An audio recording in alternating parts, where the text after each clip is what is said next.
1 week left, 1 week until all of the drama and all of the uncertainty goes away and we get our Origin team lists. End of round 11 on the Sunday night, and the Monday we get our New South Wales and Queensland teams. But before that, we have to pick some fantasy players. So I managed to just roll over the 1,000 mark this week and pop back into the top 3,000. It's been a bit up and down recently, despite some big scores. But yes, so Pierce Paul, one of the ones that I brought in, okay, but just didn't tackle basically, and in that first half, and ended up on an okay score, but not quite what I was hoping for. Greg injured, Tamale a bit low, but couldn't get rid of that because I was playing 17 with Horsburgh ruled out late. Happy enough overall with that though. But because I brought Pierce Paul and because I have Riley Smith and Aaron Clark, I'm now in a little bit of a pickle. So if I just rearrange my team back to what looks like a little bit more with Origin, you can start to see, well, I really am starting to have a pretty close to around 13, around 12 team, but not all of them are the most ideal players. So the thing is, I will need one more mid in all likelihood because I think Horsburgh is going to go Origin. But there's lots of options. I could sell him to Tarpanay. I could get Daniel Saifidi. I could get Victor Radley. There's a few options I can get for that middle. But if Horse doesn't play Origin, then I've kind of got an extra and nowhere really to put them because Hosking is just a straight up buy this week. Not even a question, basically. We know what he can do. Even if he's not quite getting 80, 65 minutes, 50 points at his price, easy buy. And with the Raiders schedule being pretty good for Origin, it's just a really awesome option to go through. But that means that I've locked in with these two. I also have Lucas, so I either have to miss out one of those two if I want to buy some guys like Tedesco or things like that. Do I buy an Isaiah Katoa? Do I move Fletcher Sharp up there and buy Teddy a week early with the Dylan Edwards news potentially that he's sort of looking ahead and favoured? Do I just wait and loop with Riley Smith and Aaron Clark in the round 12? It's a really tough decision as to how I actually pick the second person that I trade out this week. Or maybe I just wait. Maybe I just leave it. There's a lot of decisions that are going to be very similar for your team.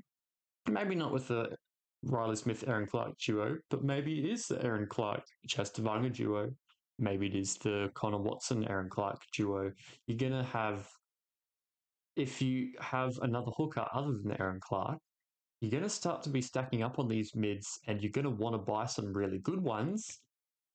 And that's quite important in a season where there's so many rounds playing your best 13. Makes it easy to hold the Origin guns, but it just makes gaining those ranks really difficult unless you put a solid 13 on the park instead of an okay one. Like, I could play Tamale somewhere in my team. Maybe I play Tamale there and I move Sharp into half. That strengthens my halves, arguably weakens my wing fullback.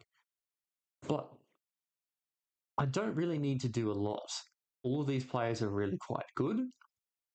Maybe I just wait a little bit and see how the beginning of round 12 goes with Dogs going first, Eagles second. I can probably loop Tonga, see if I want to play him at centre, and then make decisions based on that. The Knights play straight after that, so I'd need to lock in Fletcher Sharp's position based on Tonga, basically. I can't do a lot with Tamale because he plays last. I've got to make a decision on that and on Nawa and on who is he? Yeah, on Tamale, on Savala is the other one. So based on these couple of games, I'm going to have to try and loop then if I'm not going to buy a big guy or just buy extra guys in preparation for round 15, round 18, all of that. So there's lots of moving parts here. I think at this stage, a lot of us are getting really excited and almost, I won't say over planning for round 12, but most of us have a team that's pretty close to there, especially with guys like Clark and Riley Smith being really popular. So I just want to show how you can probably field a decent team and maybe avoid buying a couple of extras that you don't really need if you loop well. If the loops don't work out and say Tonga goes back to the left, doesn't get any ball, Manly tear them up because Turbo's playing and Moses isn't or something like that, could actually be a real scenario that happens. Moses goes to Origin and there's no ball being fed to Tonga. Tonga might put up a shocker. I'd put Tamale in, buy a Tedesco or buy even a Turbo, to be honest. If Turbo's not picked for Origin, his buy coverage is pretty much the same as Tedesco's. So there's a spicy one for you. But anyway, this week I think I'm just gonna go straight from Marzu to Hosking, change that through duels, play Lucas down here, and wait.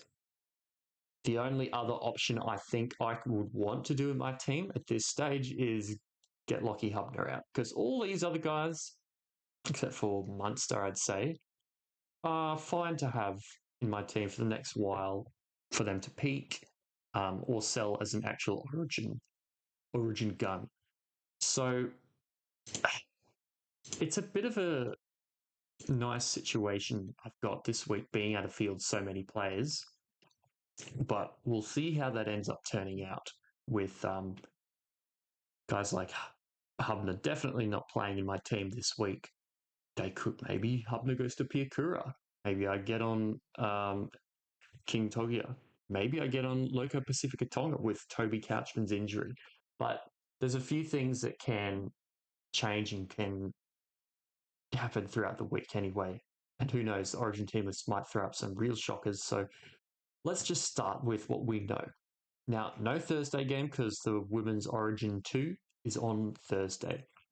But we do see the return of one Zach Lomax into the Eels. I'd say that makes Kiraz a little bit safer. So if you still don't have Kiraz and want to get him in, I'm not against it. It looks like Lomax is back. And we just know that he's the incumbent and he's just so good on that wing. So yeah. Ponga down to earth with another shocker last week. I really don't know where the Knights stand at the moment. Sharp is doing a lot. Ponga's not doing a lot. But yeah, no Greg means that Fletcher Hunt comes in. Maybe Schiller and Dane Gagai receive a bit more ball. Maybe APP goes over for a try in this game. That'd be real nice. Jacob Saifidi. This bloke wasn't even close to conversations for Origin 2-3 weeks ago. Talked him up as a good buy with those extra minutes. Leah Thompson's out this week. He probably gets another good score this week. But the narratives are starting to come out really weirdly. And once you get this close to Origin, a lot of the news that starts to leak out starts to get pretty accurate. And I am wondering if with like NRL politics and the May brothers and NRL moving to the Tigers and the Roosters and maybe not the most ideal performance against the Storm and Saifidi carving up, I reckon there's a non-zero chance that Saifidi actually does make it now, which is kind of surprising. I don't think it should be that way. I think May should definitely be there. But I'm starting to wonder if that's the way that it's going to play out. Maybe 15, 20% chance instead of a 2% chance the last couple of weeks. But yeah, Lucas, buy him if you don't have him. Cuppies pool is okay. I wouldn't go buying him this week because Hosking exists and we don't want too many edges around 12. Katonga, if you can, loop, because sometimes he'll score 50 and sometimes he'll score 20. A bit like Tamale. Maybe Tamale's a good loop for him this week. Not a lot going on here. Just, I do wonder how cheap Jermaine Hopgood's going to get and whether he's actually going to get fit, to be honest. So we'll see how it goes. But yeah, no Greg, no Leo Thompson with delayed concussion symptoms. 300 games for Dan Gagai. This is a week he might get a meat pie. Eels, 300th game. They're going to set him up for it, surely.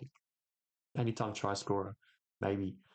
Anyway, we see James Tedesco seems to be maybe missing Origin, but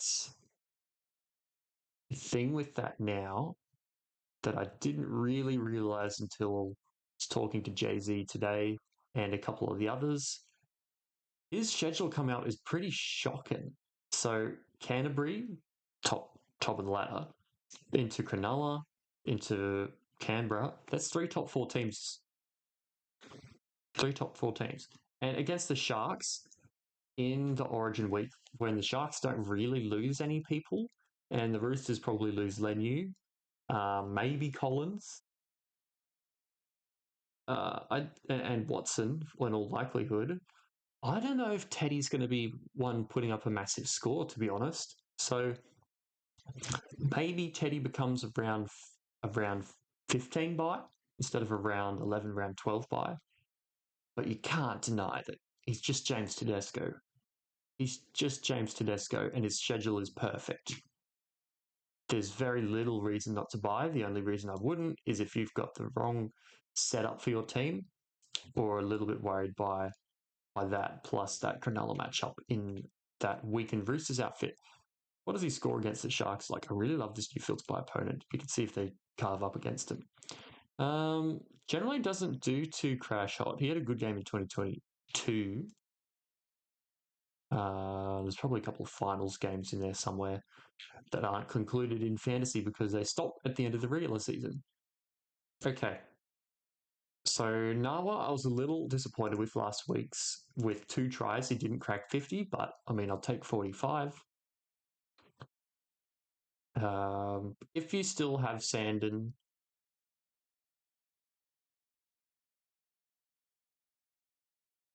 I'd think about holding, but if you have both of these guys, you don't want both of them in round 12. So maybe Sandon is a sell, especially against some of those harder teams where he might not get as many goal kicks or try assist opportunities. Now let's talk about the Bulldogs a little bit now. You might be interested to know where the minutes are going to go for Jamin Salmon. I reckon Curran's probably going to come back in and go straight into a big minute role. That'll be interesting. Reid Marnie could be in for Origin for round 12 if Grant doesn't manage to make it back for this week. He's named in the reserves, but we'll get to that when we get there. Yeah, all the Roosters guys that do play Origin are going to be sells next week for sure. And the Roosters guys that don't play Origin are going to benefit, like Victor Radley, Naf White. Maybe the backline players not so much, given that they might have a weaker team. But yeah, the forwards definitely. Victor Radley, he's cheap at the moment. I mean, it's priced at 39, sort of usually scores mid-40s-ish, but it's also Victor Radley. It doesn't massively excite me. Great schedule, but if you also have Naf White already, how many Roosters do you want? How many Roosters do you want? Watch out for Zach Docker-Clay's price in round 14 if you don't have Riley Smith. He could be a real interesting one. What is his break even? Because he might actually not drop too much after a big score the other time. Oh, no. Oh, hang on. Yeah, okay. So it's lower, but it's still like you won't hit that this week. So maybe you get him at 340 and you get a good hooker for those 3 weeks and somebody who may play a little bit extra minutes in these weeks with Watson backing up. So we'll see how that goes. But probably just those weeks you'd be mainly interested in it. Do you play him in those weeks? Maybe you'll have a stronger hooker. Maybe not. But yeah. We'll continue with this for now. Yeah. And Collins. Collins is back, but what if he goes as well? Toa doesn't kick goals, but he does everything else. He just looks so good. if you're looking for a second round 12 half, I think he's your go. I probably prefer him ahead of Nico Hines. Yeah, probably a little bit ahead of him. Anyway, still no Max Plus, still no JMK. Don't think any of these guys buys. Gilbert probably goes away to Origin, or at least is around there. But we do see the return of Fish this week. Interested to see how it affects Aaron Clark. With both Tamari Martin and Sam Healy on the bench, I'd say it's still big minutes for him. I reckon they're just turning him into Tohu. He's playing really well. I'm happy to. Would you buy him this week though? At 720k with Fish back, I almost just go Tarpanay. Hey, if you've got like Riley Smith, just go Tarpanay. I think at this point, but he's still very good. Oh yeah, RTS coming back, but just pick him up in draft. Pick him up from the free agency as a sneaky pick before anyone else realizes, because he'll be nice and good depth, average around 40, I'd say. Drinky. Now, this is interesting. Jackson Purdue owners, holders, truthers rejoice. More ball in his hand.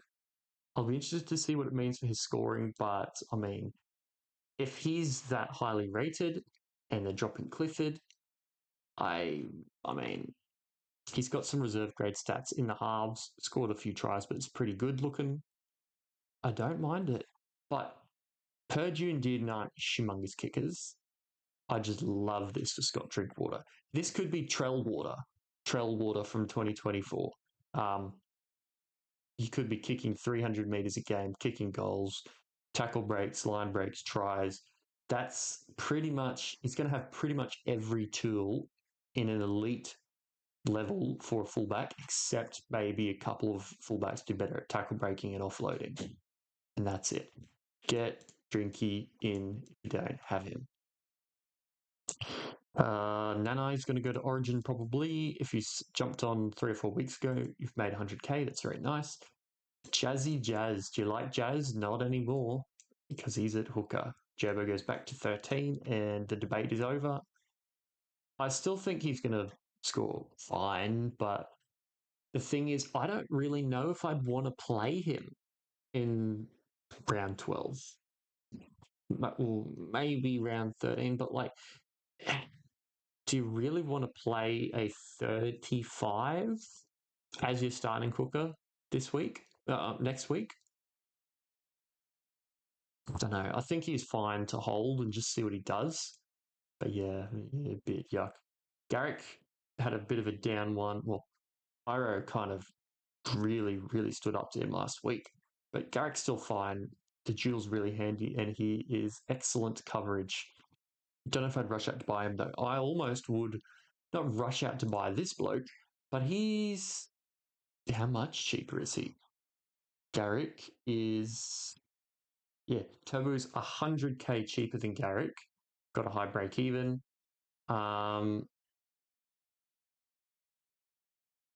Yeah. And he plays the Eels in round 12. So, like, if he gets down to 490 after this week and he looks good, second week back, what's Tommy Turbo's break even sort of looking like? It's about 50, 60 ish, isn't it?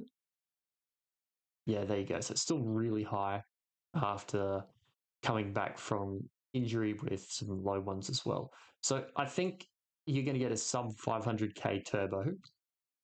Third week back from injury, playing the Eels potentially in round 12. Don't hate it. I actually reckon that's a really solid pod play. Yeah. Sad for Jazz buyers, but yeah, somehow that's how it goes sometimes. If Olaquatu misses Origin, which I don't think he will, but if he does, and somehow you don't have a million edges for round 12 and beyond, really, really good. Good coverage, and he's at a pretty cheap price compared to where he usually sits.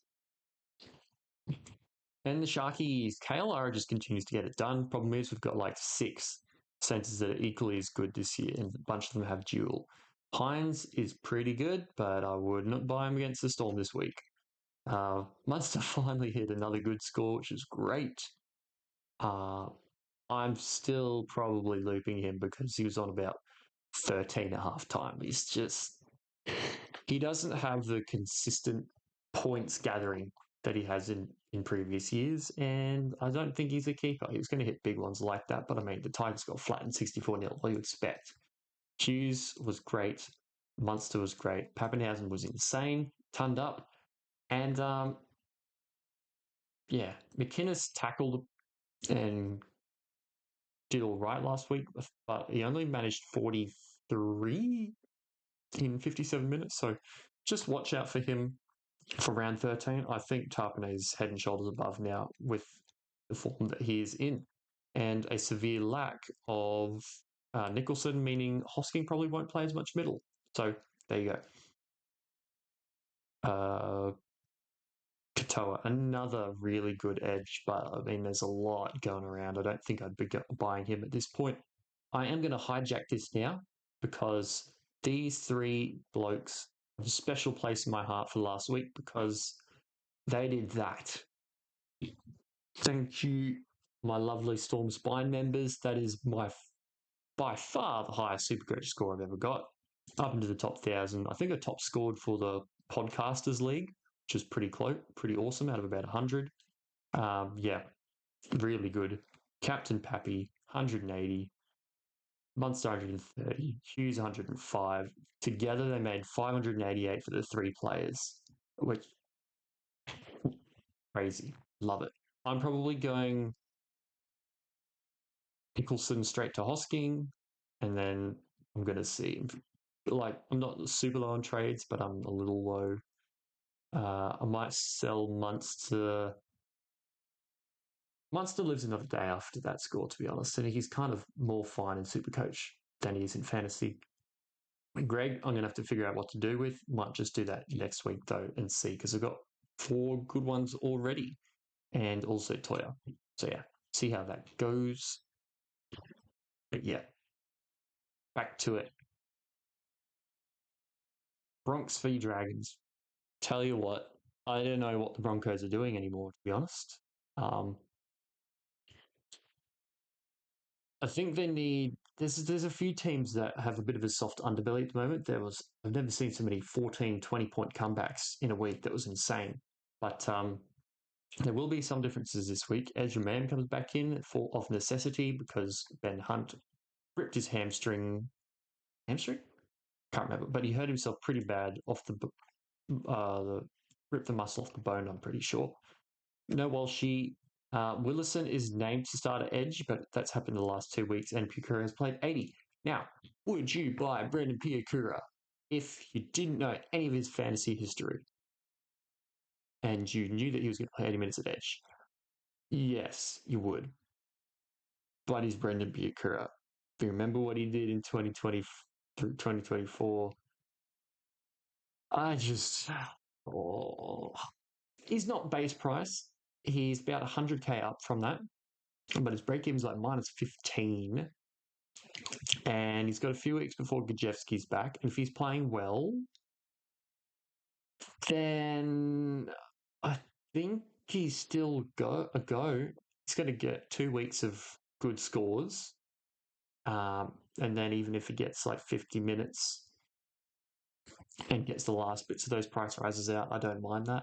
There's a lot of team value going around this year, but with us buying all these maxed out price guys, like getting back on Jane Campbell, buying Tarpanay at max price, buying Tedesco at not top price, but high price, the cash gen is going to slow right down. And if you have 1 or 2 ticking over, like a Riley Smith, like a King Togia, it really does help. I'm probably considering it only because Lachlan Hubner is essentially now a dead spot in my team. 430k that I'm just not going to ever play, and is not really generating anything not being used. So Picker may be my second trade this week, but maybe not. The other blokes that I would consider, well, 2 other blokes actually, are both in this team. King Togia, but his base looks pretty shoddy as well. What did he score? He scored about 30 with 2 try assists. So he's still some 300k, so a good 40k cheaper than Piakura. 2 try assists, 1 try assist. Yeah, when you don't run and you don't kick and you don't goal kick, your base is pretty shocking. I like the fact that he is base price, but given the fact that he needs all this attack, and he's not a tackle breaker yet either. So I know that he can run, but with potential Ilias question marks, with potential low kick means, with potential this, I think you probably need to jump on week 1. A lot of people have got him already. Would you buy now? I don't think I will. I'm more interested in Piakura personally, even though it pains me to say it.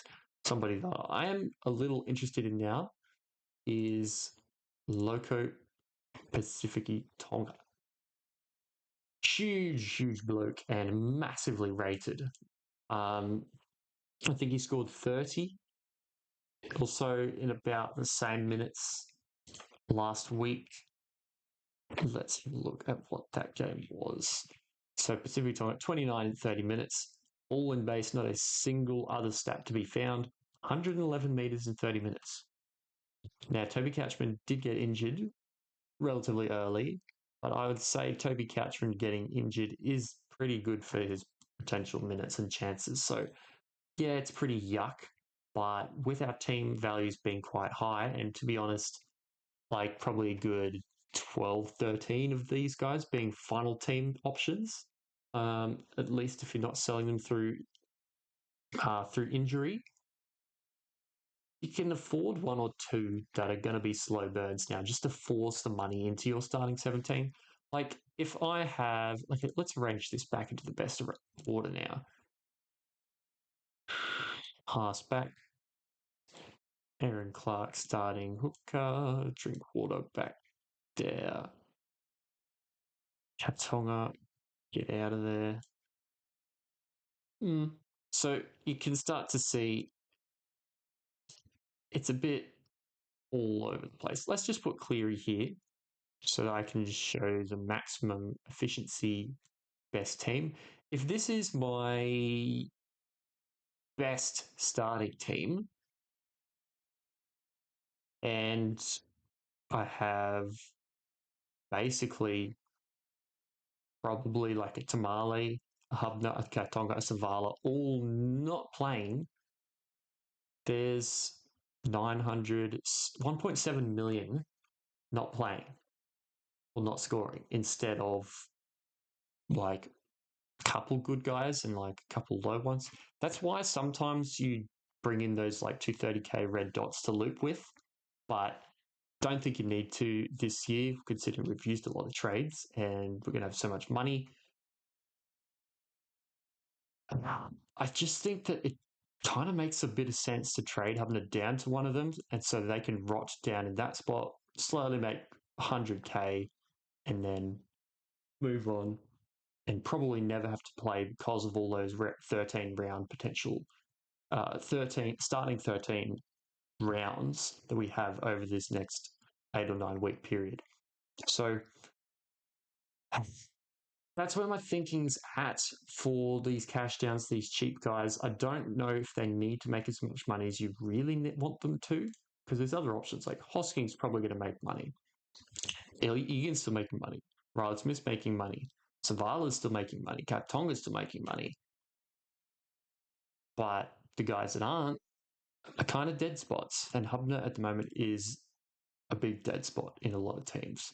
Don't have to do too much about it, especially if you've got injuries to deal with. But keep stuff like that in mind to help just optimize your team going forwards.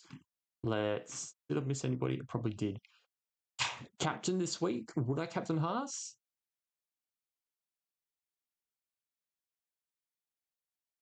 Haas or May? I think May will be looking to bounce back and probably give a good showing for Origin. Could be a close-ish game, maybe.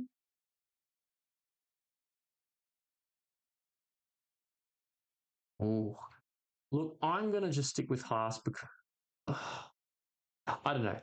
To be honest, it's a coin flip. No Cleary means it's probably just between those two. Probably wouldn't go anybody crazy like a Tarpanay or anything like that. It's just it's been those three. Now it's just those two at the moment. So let's finish this off now. Terrell May, good captain. Seyfarth has finally cracked 100k, which is fun. Oh, that's what I wanted. That's what I remembered.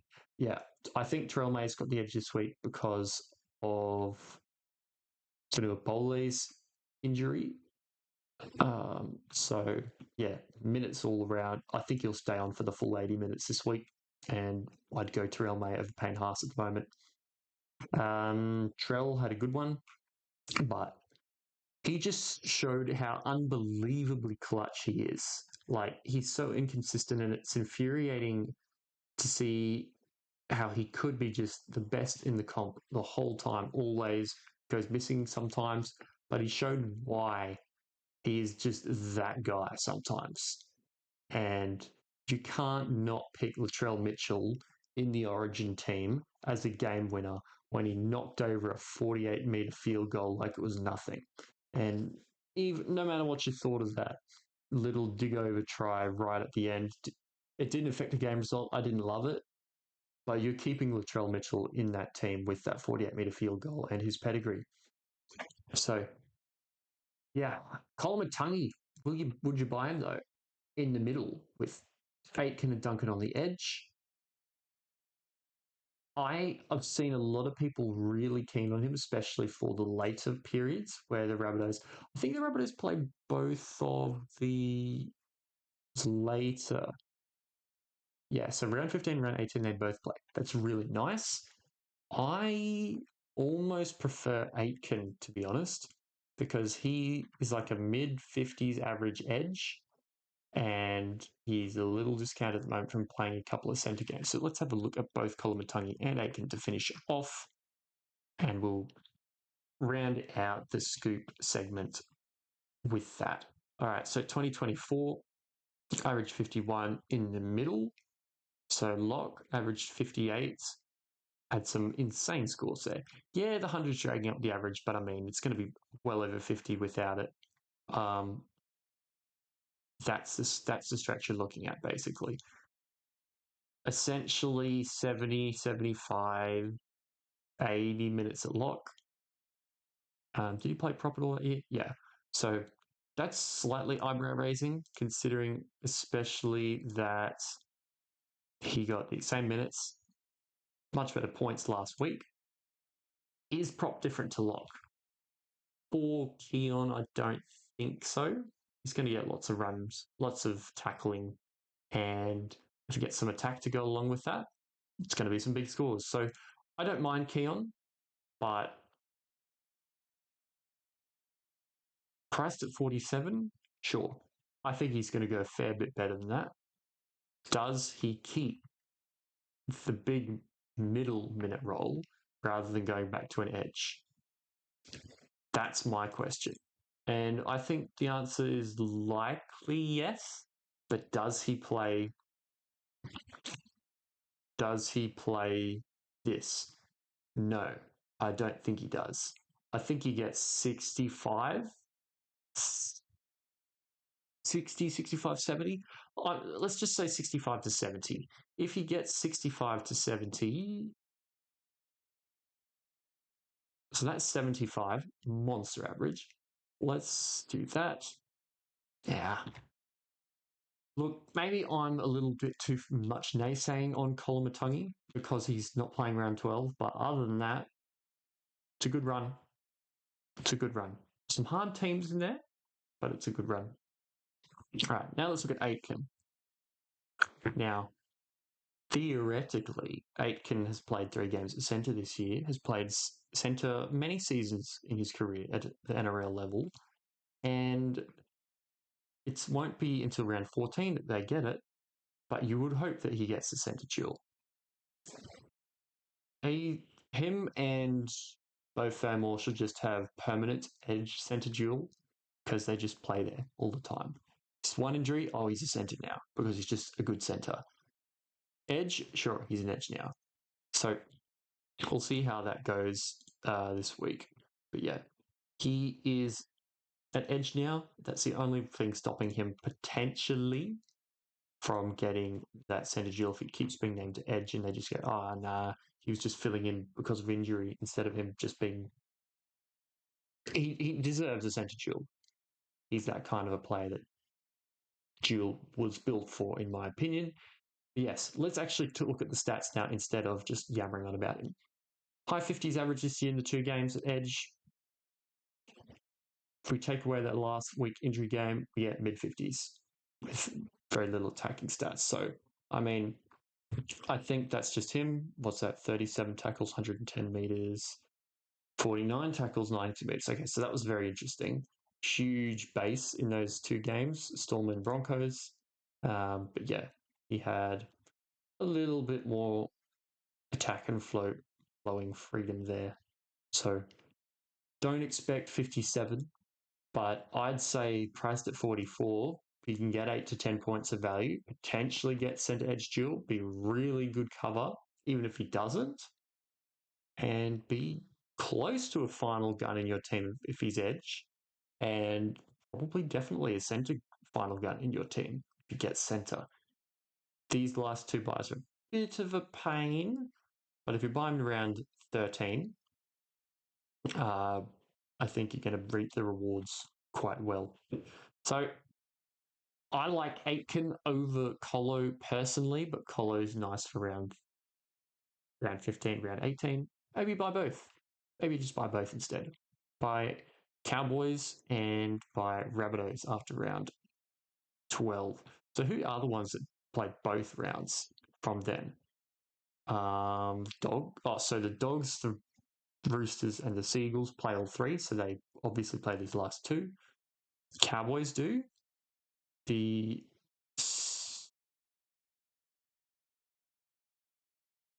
Tigers do as well. That's interesting. I'd forgotten that. But other than May, not too many Tigers you probably want in your team anymore. Um, yeah, Rabbitohs. Okay, so there's a couple more than I thought, but yeah. So go with those 3. The Bulldogs, the Roosters, the Seagulls for the 3. Buy them now if you want, or you can buy them for later on in round 15. And the Rabbitohs and the Cowboys are good to target as well after that, after this first buy. So that's probably all for this week. I'm not going to captain Corey Horsburgh. I think I'm going to captain Terrell this week. And what can I do for looping? Let's go back to round 11. Actually, talk about round 11. So Knights and Eels play first. Should I loop Tonga? Should I play him? What should I do with Riley Smith? I think Riley Smith has earned himself a spot in my permanent starting team.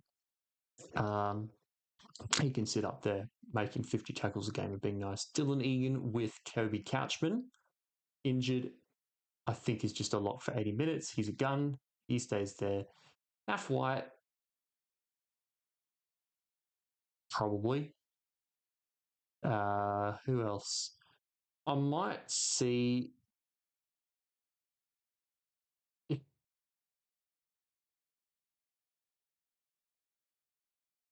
I don't have but I have Fletcher Sharp. So could I do some crazy looping with Fletcher instead?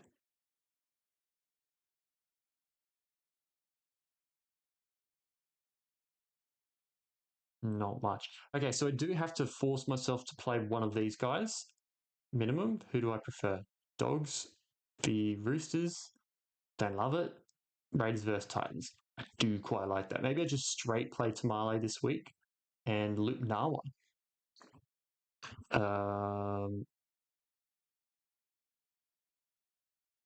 Sharp's stuck up there now. Okay, Cleary there.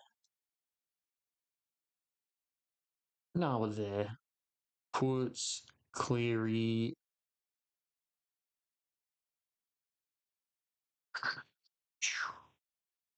Now I can go down and sit on the bottom. We'll play Tonga this week.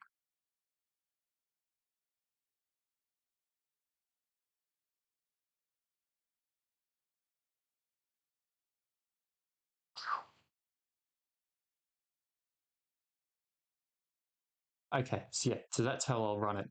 If Noah goes really well, I can just leave that there, and that'll pull Noah into my starters. Or I can put Clear on the bench and put Munster in. But I prefer to do it.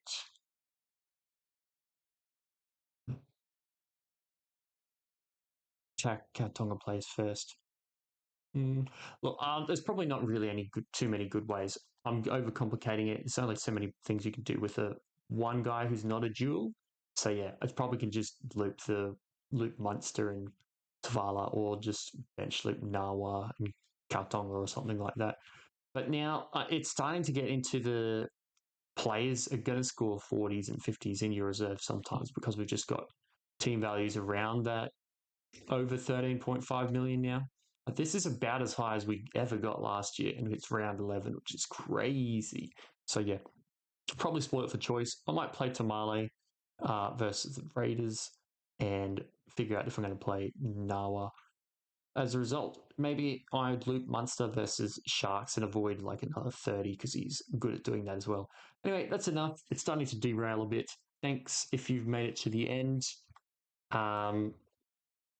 Good luck, everybody. See if you can knock off some of these podcasters. That's where everybody's sitting. Jamie's bang on 2K. So if you see Jamie's overall points, that's where he is at the moment. I'm still in 9th place.